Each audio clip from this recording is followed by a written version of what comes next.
দাদা আজি বজাৰলৈ যাব লাগিছিল নহয় যাম ৰ সদায় জামৰা কামৰা কৰি থাকোঁতে ঘৰৰ কামবিলাক মিছ পৰি গৈছি আকৌ আৰম্ভ কৰিলিয়ে না তই আৰম্ভ কৰা ৰাখিছোহে মই দে মোৰে ভুল দে দাদা ভাত দিছো খাই লোৱা মোৰ ভোক লগা নাই কিয় ভোক লগা নাই এনেই তোৰ কিবা হৈছে নেকি মোৰ একো হোৱা নাই তুমি যেতিয়াই কোৱা একো হোৱা নাই বুলি তেতিয়া মই গম পাম কিবা এটা হৈছে তোমাৰ তই মোক কিমান বুজিছ তোমাক বুজিবলৈ চেষ্টা কৰো চেষ্টা কৰিলে সকলো বুজিব পাৰি নেকি দাদা ক দাদা তুমি আজি মূৰত কি এনেকুৱা কৰিছ কাৰণ মই ভাগৰি পৰিছো মোৰ পৰা নেকি নহয় জীৱনৰ পৰা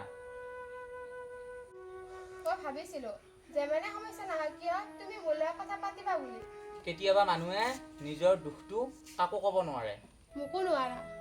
তোক ক'লে তই চিন্তা কৰিবি চিন্তা কৰিম কাৰণ তই মোৰ দাদা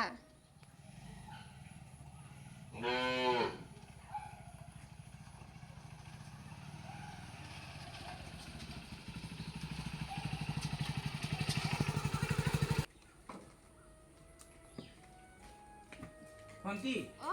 কথা এটা হ'ল নহয় কি কামৰ মানুহে মোক ক'লে অ যে অহা মাহৰ পৰা কাম আৰু বন্ধ থাকিব কি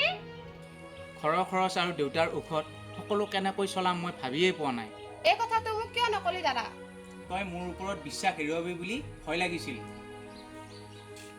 পাগল নেকি তই